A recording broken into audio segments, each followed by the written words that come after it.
Buenos días, estudiantes, compañeros y profesor. Me presento antes que todo. Mi nombre es Ana Sofía López. Soy estudiante del pregrado de Ciencia Política de la Universidad Nacional SED Medellín. Y lo que posteriormente les voy a exponer es un tema que está incluido en el curso de Historia de América Latina del siglo XX, Historia de América 4, que lo enseña el profesor Renzo Ramírez Vaca. Entonces, comencemos. Entonces, como pueden ver en el título, que es de dictaduras y guerrillas en Guatemala. Cuando se da una mirada por la historia de Guatemala en los últimos 200 años, se puede decir que desde la formación del Estado como una república, se ha visto envuelto en numerosos golpes de Estado que progresivamente derivan en dictaduras. Casi desde finales del siglo XIX, en el país centroamericano, ya contaba con un par de gobiernos dictatoriales encima, un hecho que se podría decir es algo increíble, contando la poca trayectoria como república consolidada que tiene este país. Además de eso, durante estos años, la influencia estadounidense durante toda la región latinoamericana se intensificó por lo que sucedía en ese momento en la escena mundial. Más adelante voy a expandir esto. Y se le suma a esto el largo periodo de guerra civil que vivió el país, que fueron alrededor de unos 35 años o más, del cual derivaron varias problemáticas que aquejaron demasiado a la nación. Antes que todo, creo que es necesario aclarar que lo que voy a exponer va a ser resumido y breve, ya que es un tema con demasiados elementos involucrados y que tienen trascendencia algo largas y complejas como para poder explicarlas en tan poco espacio. Pero de igual manera yo voy a ser muy clara con todos los puntos que a continuación les voy a mostrar. Entonces, antecedentes. Durante los años 40 en Latinoamérica se vivieron algunas crisis democráticas. Algunos de estos países estaban saliendo de diferentes dictaduras y otros, por el contrario, estaban entrando. Esta desestabilización de la democracia volvió a los países de América Latina débiles frente a la influencia de las grandes potencias. Aclaro que en el margen de la Revolución Cubana, Estados Unidos, además del predominio con el que ya contaba en la región, afianzó aún más este poder para así poder garantizar que ningún otro país latinoamericano pudiera verse sumergido con ideologías de izquierda, como ya había pasado en Cuba. Es aquí donde entra el papel de Jacobo Arbenz y el relevante suceso de la Revolución de Octubre, un acontecimiento que es aún recordado y celebrado en Guatemala, ya que es considerado el momento en donde Guatemala despertó la democracia. Pero me voy a remontar a unos años más antes. Guatemala durante los primeros años del siglo XX fue apodada como una república bananera. Con la ascensión al poder de Jorge Ubico en 1931, el país se vio aún más abarcado por la United Fruit Company, que venía hace ya largos años radicada en el país. Fruit Company tenía en sus manos un 50% de las tierras cultivables de Guatemala, de las cuales solo usaba un 3 al 5% de estas. Y fue durante este periodo en que en Guatemala se suprimieron diferentes actividades de participación democrática, y a los campesinos, que en su gran mayoría eran indígenas, se les sometió a un par de leyes que me atrevería a decir suenan esclavizantes. Pero pues también poniéndose en un contexto, eran épocas en las cuales no regía alguna legislación laboral, ni tampoco habían como derechos mínimos para los trabajadores, y menos en América Latina. Entonces, los campesinos fueron obligados a trabajar con muy poco salario en fincas ajenas, un número estipulado de días al año. Sumándole a esto que había una ley que manifestaba, eran dos leyes principales, y esta segunda manifestaba que ellos debían trabajar mínimo un mes o 30 días al año en construcción para vías nacionales. Entonces, con tantas injusticias que se estaban viviendo durante este gobierno de Ubico, además también olvidé mencionar que la United Fruit Company se apoderó de la red ferrocarrilera del país, y además que el gobierno de Ubico le cedió, además de las que ya tenía, grandes extensiones de tierra. Y todo esto sumándole que la empresa estuvo casi exenta de impuestos y que los sueldos de los trabajadores eran muy precarios, hicieron que en el país comenzaran a surgir movimientos sociales en oposición al gobierno, como lo fueron la Asociación de Estudiantes Universitarios, fundada en el año 1943, y la aparición del Partido Socialdemócrata, el cual comenzó a reunir universitarios e incluso algunos militares que rechazaban toda esta situación de injusticias. Durante los meses de mayo y junio del año 94, en el país se dieron varias protestas que culminaron con más de 10 años de gobierno de Ubico Castañeda, ya que al verse presionado por la cantidad de movimientos sociales que se dieron, anuncia su renuncia el 1 de julio de 1944. Aquí hay algo interesante, que es que hay algunos historiadores y pues estudiosos guatemaltecos que han dicho que Ubico renunció para poner a 3 generales que eran más férreos que él. O sea, renunció como para darle un escarmiento al país. Y otros, por el contrario, afirman que no, que él renunció fue por la presión popular. Entonces, pues ahí está esa disputa entre cuál de las dos razones fue la que él tuvo para presentar su renuncia. Entonces, como antes mencioné, el poder siguió en manos de los generales. Apenas 3 días después de la renuncia de Ubico, la Asamblea Legislativa nombró presidente provisional a Federico Ponce Baides, y las huelgas y manifestaciones en el país, pues claro está, continuaron. Y fueron respondidas con muchas amenazas y mucha represión a la ciudadanía. Entonces fue ahí que los guatemaltecos se dieron cuenta que lo que este señor quería era atornillarse, como lo había hecho Ubico, en el poder. Es así que llega la madrugada del 20 de octubre de 1944. Se inició la acción armada de pequeños grupos militares que recibieron el total apoyo de la población, y que tras varias horas de combate contra los militares que estaban en apoyo al gobierno, lograron exitosamente el derrocamiento de Ponce, acabando con más de 100 días de gobierno de este señor.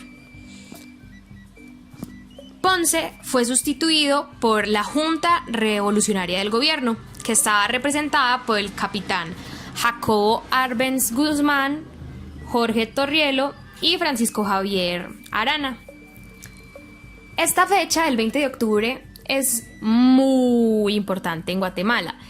Significó un cambio político y social de gran trascendencia histórica. Además, que por primera vez en la historia del país se veía la unión entre el ejército y los civiles revolucionarios. Lo cierto que después del derrocamiento de Ponce, el primero en asumir la presidencia, y por primera vez en la historia de Guatemala de una manera democrática, fue Juan José Arévalo. Sin embargo, años más tarde que Jacobo Arbenz, que es la principal figura de la primaria democrática y de lo que yo voy a hablar en este momento, va a llegar al poder. Su mandato también es conocido como el segundo gobierno de la revolución o el segundo gobierno de la primaria democrática. Jacobo Arbenz era apodado el soldado del pueblo y es una figura lo más relevante para los guatemaltecos. Su gobierno el de Jacobo Arbenz, empezó el 15 de marzo de 1951. Aquí también hay algo lo más de interesante, ya que Juan José Arévalo también tomó posesión de la presidencia de Guatemala un 15 de marzo de 1945. Entonces son fechas que comparten gran carga histórica. Jacobo Arbenz en su programa de gobierno tenía principalmente 3 objetivos fundamentales, los cuales eran: el primero, la liberación económica del país, ya que su economía, en su mayoría, si no es por decir toda, estaba dominada por los grandes monopolios que eran la ya antes mencionada United Fruit Company y la IRCA, que era la compañía de ferrocarriles de Guatemala, que a su vez era la que financiaba la United Fruit Company. Como segundo objetivo tenía la proyección de un país moderno y capitalista, dejando atrás el ser un país atrasado y semifeudal como lo era Guatemala. Y por último objetivo tenía que, con el logro de los objetivos anteriores, se podría conseguir la mejora del nivel de vida de la ciudadanía. Arbenz además implementó una reforma agraria que hizo posible el acceso a las grandes mayorías desposeídas que hacían producir la tierra, específicamente el de expropiar el 40% de las tierras ociosas de la United Fruit Company, lo cual benefició a más de 100,000 campesinos. Estos cambios que ya mencioné, los que hicieron que se diera un golpe de estado al gobierno de Jacobo Arbenz. Antes se debe tomar en cuenta el fenómeno geopolítico por el cual estaba atravesando el mundo. Los primeros años de la década de los 50 estuvieron muy marcados por el acontecimiento de la Guerra Fría. Eso lo sabe todo, ¿cierto? Y lo menciono porque no se debe desconocer que fueron estos fenómenos a escala global los que tuvieron una incidencia directa en el derrocamiento de Jacobo Arbenz. Por otro lado, la situación política en Guatemala, como antes mencionaba con la reforma agraria y el nacionalismo de Arbenz, fueron elementos principales que en conjunto con la situación geopolítica hicieron posible que se diera este golpe de estado. Años anteriores a ese suceso, hablo del golpe de estado, que fue en 1954, la oligarquía y la United Fruit Company, más específicamente a principios de 1952, se encargaron de emprender una campaña de deslegitimación en contra del gobierno de Arbenz, acusándolo de seguir los dictámenes de la Unión Soviética. Entonces, teniendo estos aspectos en cuenta, ¿cómo es que se empieza a gestar el derrocamiento de Arbenz?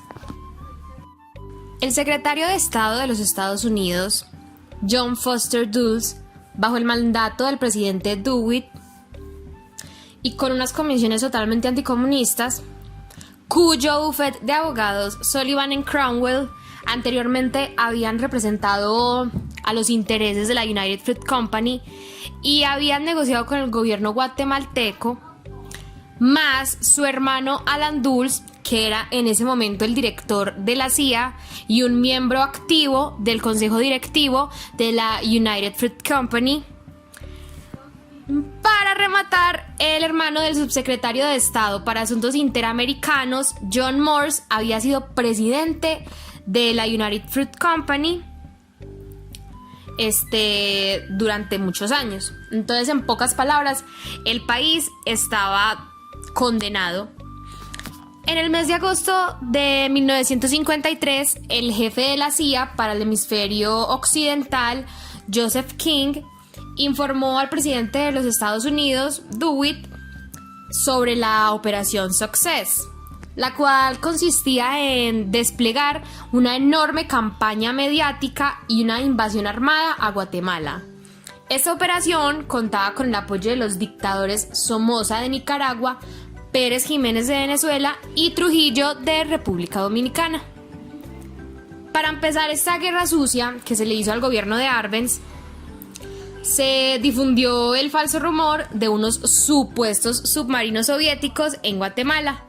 Y en los medios de comunicación norteamericanos se veían imágenes de mapas con bombarderos rusos que estaban pues allí en Guatemala y que bombardearían ciudades en Estados Unidos. O sea, Guatemala, un país tan pequeño y literal tan insignificante para esta gran potencia, se convirtió en una amenaza totalmente inusual. La CIA coordinó a todos los enemigos del presidente Arbenz en un apodado Movimiento de Liberación Nacional, el cual estaba liderado por el teniente coronel Castillo Armas. La CIA organizó, financió y además dirigió una pequeña fuerza aérea con bombarderos que desde Nicaragua y Honduras bombardearon a Guatemala con panfletos haciendo una propaganda anti-Arbenz. El 18 de junio de 1953, este movimiento de liberación nacional invadió a Guatemala desde Honduras. Arbenz, como el militar pues que era, se negó a entregarle armas al pueblo. Y las fuerzas armadas, las fuerzas militares que lo acompañaban no pudieron oponer una resistencia efectiva, por lo cual termina renunciando a su cargo el 27 de junio. Cuando estaba buscando información para esta exposición, encontré una frase que había dicho un señor que en ese momento no recuerdo el nombre, pero más adelante si quieren se los doy, el cual decía que la Operación Success y este golpe de estado orquestado por la CIA a Guatemala fue una especie de laboratorio para futuras invasiones estadounidenses en Latinoamérica. Invasiones pues que más adelante se verían, como lo fueron la Operación Cóndor. El cuadro que están viendo en este momento fue pintado en 1954 por el artista Diego Rivera, que tiene como nombre Gloriosa Victoria. Diego Rivera en este cuadro materializó para lo que a sus ojos fue el golpe de estado al gobierno de Arbenz. Incluso ahí pueden ver en el cuadro, en la mitad se encuentra el secretario de Estado de los Estados Unidos dándole la mano a Castillo Armas, y a su alrededor los indígenas, los campesinos, pues derrotados y casi en una posición de esclavos que se encuentran cargando el producto de la United Fruit Company.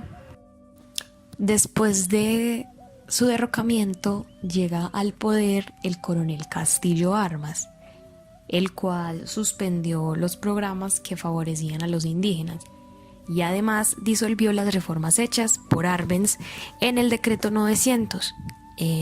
Hago referencia a las reformas agrarias. Su periodo fue muy corto, pues en julio de 1957 fue asesinado en la casa presidencial. La razón de su asesinato es aún desconocida y existen diferentes hipótesis acerca de ella. A su muerte le sucede Miguel Idígoras Fuentes, gobierno en el cual también se mantuvo esa inestabilidad social, política y económica. En el año de 1960, con la llegada de Fidel Castro al poder en Cuba, Idígoras rompió cualquier tipo de relación diplomática que Guatemala mantenía con la isla.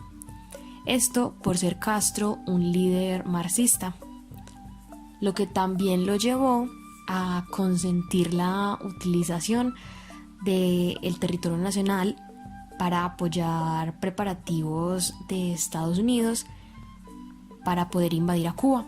Esto a cambio de promover la recuperación de Belice una vez solucionado este problema con Cuba.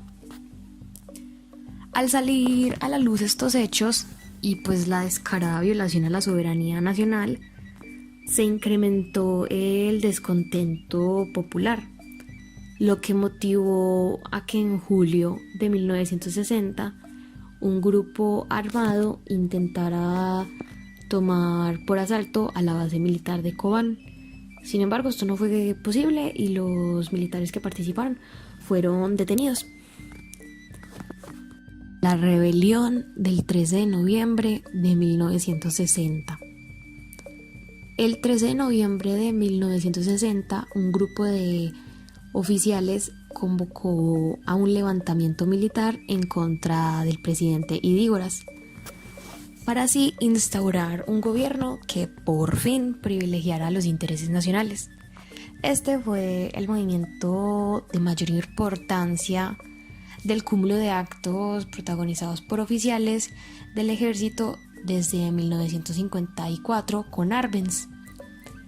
En sus preparativos se involucraron alrededor de un 30% de los cuadros de las Fuerzas Armadas.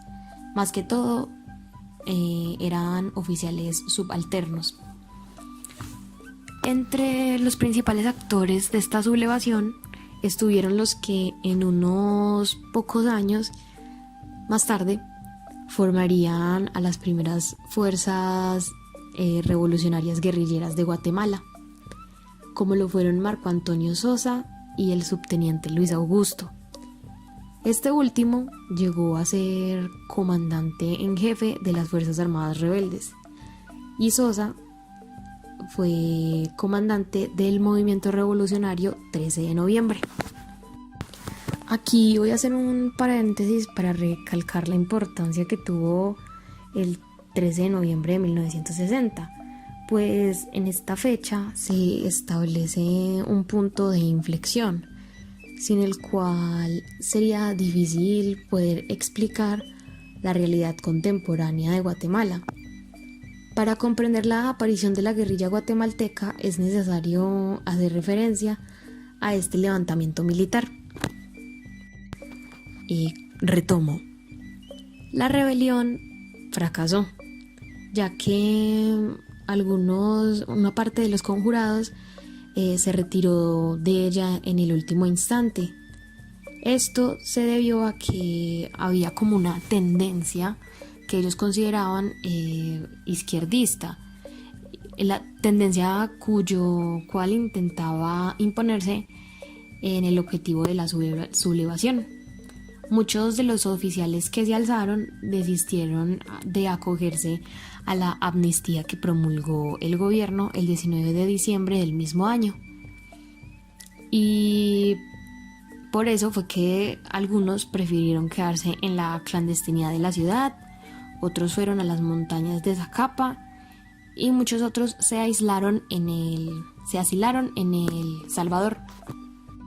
Las guerrillas fueron quienes asumieron la lucha armada como principal vía para tomar el poder.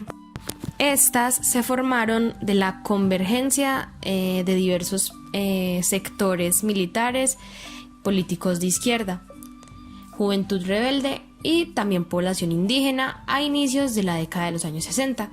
Estas guerrillas formaban varias agrupaciones con diferentes formas de organización y de pensamiento sobre la manera de cómo alcanzar el poder. Estas planteaban una revolución que progresivamente iba a cambiar radicalmente la situación socioeconómica y política del país. En los inicios de las guerrillas, el acuerdo entre la coalición opositora a estos gobiernos militares en torno a la lucha armada fue que las Fuerzas Armadas Rebeldes FARC se encargarían de la guerra y el Partido Guatemalteco del Trabajo, PGT, de la política. Entonces, el proceso que le siguió a esto fue que en un inicio la implantación guerrillera en diversos lugares del país, pero más que todo se tenía en cuenta era al oriente como un centro básico para la lucha armada. Sin embargo, los golpes militares acrecentaron las críticas internas dentro de estas guerrillas y algunas disidencias tendieron a convertirse en nuevas organizaciones. Aunque se suponía que el Partido Guatemalteco del Trabajo solo se encargaba de lo político, este también tenía cierta presencia armada en distintas áreas del país. Y de allí surgieron otras expresiones autónomas y disidentes, pero de igual manera no llegaron a consolidarse a largo plazo. Sin embargo, estas áreas sirvieron de base para la expansión de la guerrilla en lo rural. Las guerrillas se reorganizaron en una segunda etapa entre el año 1971 y 1979 y a lo largo de estos años fueron creciendo gradualmente. La verdad es que todas estas guerrillas asumieron la estrategia de la guerra popular, que consistía en una estrategia revolucionaria desarrollada por el líder comunista Mao Tse-tung, aunque pues cada guerrilla con variantes. El fraude electoral del año 1974 significó la continuación militar y la desesperanza democrática de Guatemala. Además, el aumento de la represión contra el movimiento social. El triunfo de los sandinistas en Nicaragua en el año 1979 catapultó al movimiento revolucionario con deseos de un triunfo cercano. Las guerrillas guatemaltecas consideraron a esta coyuntura como un momento favorable y por eso fue que expandieron sus actividades organizativas y militares y de propaganda en todo el territorio. Esta fue una guerra con mucha participación del pueblo, sobre todo participación campesina, y se desarrolló en tres fases principales. La primera fase sería la defensiva y se pelearía como guerra de guerrillas. Cuando ya hubiera cierto equilibrio entre las fuerzas, era que llegaba la segunda fase. Y por último, la tercera fase se llevaría a cabo una guerra de posiciones. Entonces, al lograr una determinada acumulación de fuerzas, fue que se llegaría a la tercera fase, que sería la fase ofensiva.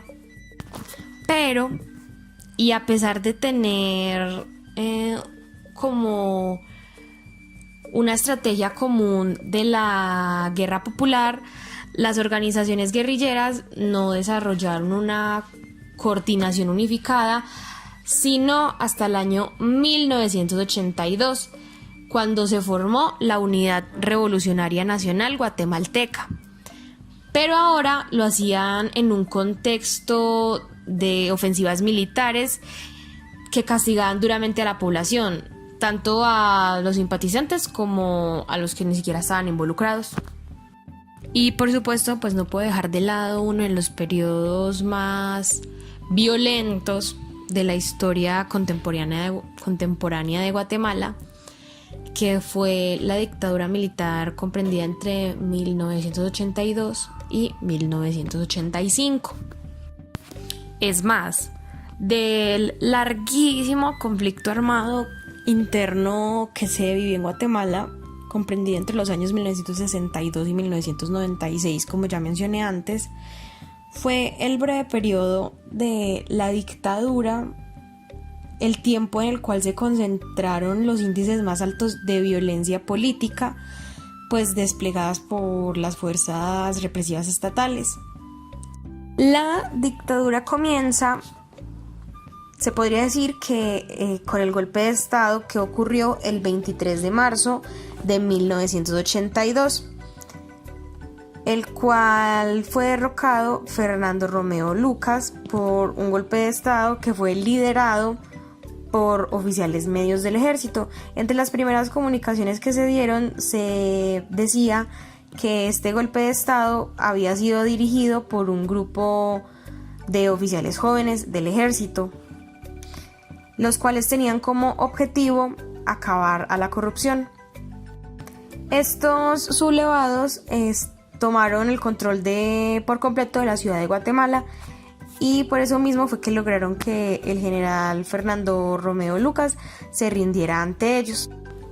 Tras la salida de Romeo Lucas, los jefes de los sublevados pidieron la presencia del general Efraín Ríos Montt y del ex candidato a la vicepresidencia por el partido fascista Movimiento Liberación Nacional, Lionel Otero. En esa época, Ríos Montt era dirigente de una iglesia evangélica llamada El Verbo, y él no gozaba como de mucha popularidad y de prestigio entre los oficiales medios, pero de igual manera lo recordaban como una persona honesta y que se comprometía mucho con las situaciones que se debían corregir. Aunque Efraín Ríos Montt no participó en esta planificación del golpe de Estado y tampoco se le había consultado si aceptaría o no asumir el gobierno, fue llamado ya que ellos pensaron que él era la persona adecuada para sacar al país del problema en que se encontraba y de poder combatir la corrupción. Ya una vez montada la Junta de Gobierno, que estaba conformada por el general Ríos Montt, el coronel Horacio Maldonado y el coronel Francisco Luis, se anunció que se convocarían a nuevas elecciones, pero pues nunca se precisó una fecha. La Junta además anunció que se elaboraría un plan de trabajo que sería presentado ante los guatemaltecos lo más antes posible. La Junta de Gobierno disolvió el Congreso y abolió a la Constitución tras el triunfo del golpe de Estado. Sin embargo, y sin una fecha precisa para llamar a elecciones, Ríos Montt disolvió la junta militar que gobernaba el país y se autoproclamó presidente de Guatemala. Como presidente, Ríos Montt dio amnistía a los guerrilleros para que pudieran tener una libre participación política. Se estima que alrededor de unos 15,000 fueron los que se acogieron a esta amnistía. La verdad es que su gobierno estuvo plasmado de violaciones a los derechos humanos y de crímenes de Estado que aún hoy en día no han estado del todo esclarecidos. Durante su gobierno se crearon las patrullas de autodefensa civil, que en el año del 85, incluso después de su derrocamiento, llegaron a tener aproximadamente 500,000 patrulleros en todo el país. Estos paramilitares se crearon como grupos de hombres civiles organizados por una institución armada, como una fuerza paramilitar, valga la redundancia, que pretendía aislar a los movimientos guerrilleros y así controlar a las comunidades. De un pastor protestante, y así hacía con el pueblo de Guatemala, como si estuviera predicándoles. Por increíble que parezca, la Iglesia Católica tuvo cierta persecución durante este gobierno. En las zonas rurales, en el campo más que todo, los sacerdotes católicos se dedicaban a la alfabetización de los indígenas, pero para las fuerzas militares estos estaban adoctrinándolos a los campesinos, que en su mayoría eran indígenas, con ideas de izquierda. Entonces demasiados sacerdotes católicos fueron asesinados, los que podría quedarme aquí hablando todo el tiempo, pero pues ahí dejo como un pequeño abrebocas de lo que fue este periodo. Efraín Ríos Montt estuvo poco tiempo como presidente de la nación. En el año de 1983, en el mes de junio, el Departamento de Defensa de Estados Unidos recibió un mensaje de inteligencia en el cual se les explicaban que se esperaba un golpe de Estado en contra de Ríos Montt, que podía ocurrir a finales del mes de junio y los primeros días del mes de agosto. Según este comunicado de inteligencia, El ministro de Defensa, Óscar Humberto Mejía, sería reemplazado por un militar afín de los Alzados, que luego del derrocamiento de Ríos Montt iba a convocar a elecciones para así formar una Asamblea Nacional Constituyente en un plazo de 2 meses o algo por el estilo, después de que ocurriera el golpe. Ríos Montt fue derrocado el 8 de agosto de 1983 por un golpe de estado ejecutado por el general Mejía Victores, el cual era su ministro de Defensa y que en efecto inició la transición hacia los regímenes democráticos en el país. Las consecuencias que tuvieron estas dictaduras, los enfrentamientos con los grupos armados al margen de la ley, fueron muy graves. Según el informe de recuperación de la memoria histórica y del Programa Nacional de Resarcimiento, se estima que hubo cerca de 200.000 muertos, 45.000 desaparecidos y cerca de 100.000 desplazados, las cuales en su mayoría emigraron a México, a Estados Unidos y a Honduras. También, según los datos del informe de la Comisión para el Esclarecimiento Histórico del 1999, la Comisión de Verdad auspiciada por Naciones Unidas, el total de muertes, como ya lo dije anteriormente, se estima que fueron 200.000 personas, de las cuales el 83% fueron indígenas. Esta Comisión para el Esclarecimiento Histórico, el 95% se dieron entre 1978 y 1984. Y el 64% de ellas se llevaron a cabo tan solo en 18 meses, desde junio del año 81 hasta diciembre del año 82. Como para poner en un contraste, entre el año 1962 y 1978 se llevaron a cabo 10 masacres, pero más que todo en los departamentos del oriente de Guatemala. Entonces, en esa misma línea de tiempo y de espacio, también responden otros actos de violencia y de violación a los derechos humanos.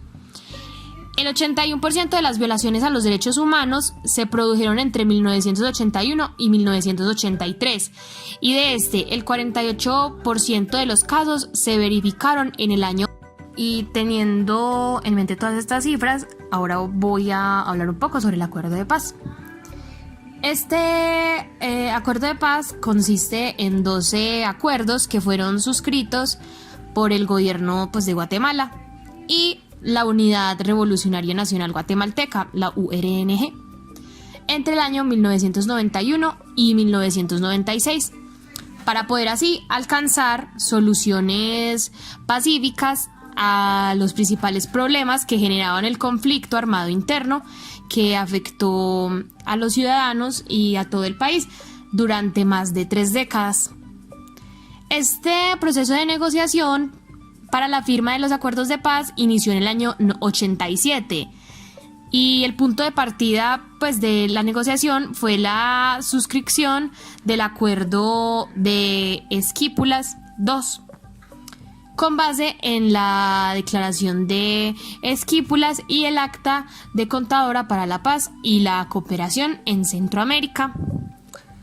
Las negociaciones entre las partes se llevaron a cabo en México, en España, en Noruega y en Suecia durante 14 años, en los cuales el grupo de Contadora fue de gran apoyo para este.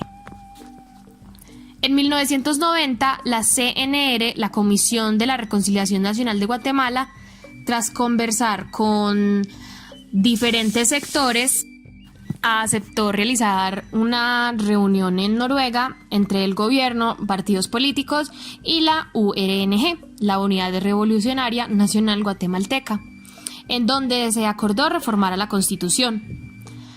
A partir de allí se realizaron otros diálogos con diversos empresarios, con organizaciones sociales y populares, así también como con sindicatos.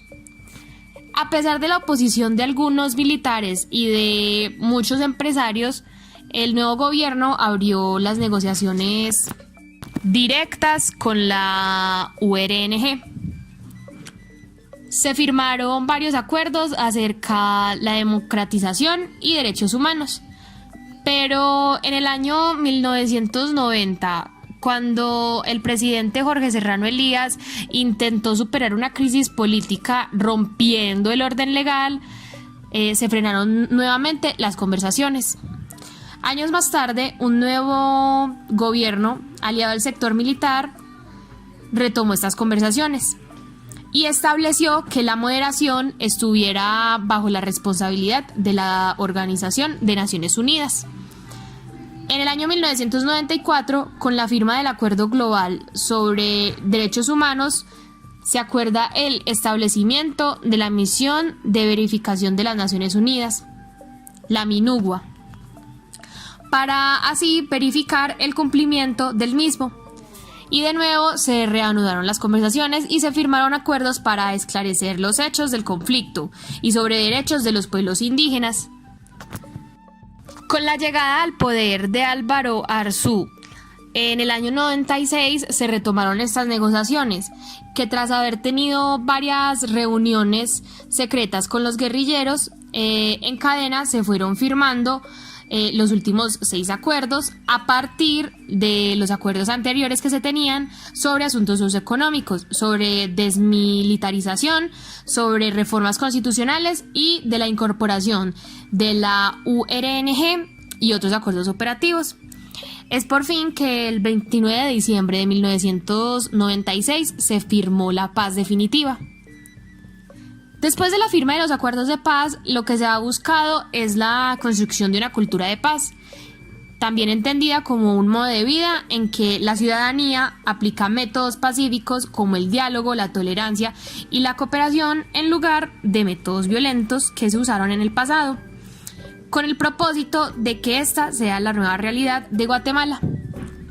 En este marco, el Congreso de la República de Guatemala aprobó el decreto número 52 del 2005, Ley Marco para el cumplimiento de los acuerdos de paz, en el cual se establece que este decreto rige los procesos de elaboración, de ejecución, monitoreo, seguimiento y evaluación de las acciones del Estado para el buen cumplimiento de los acuerdos de paz.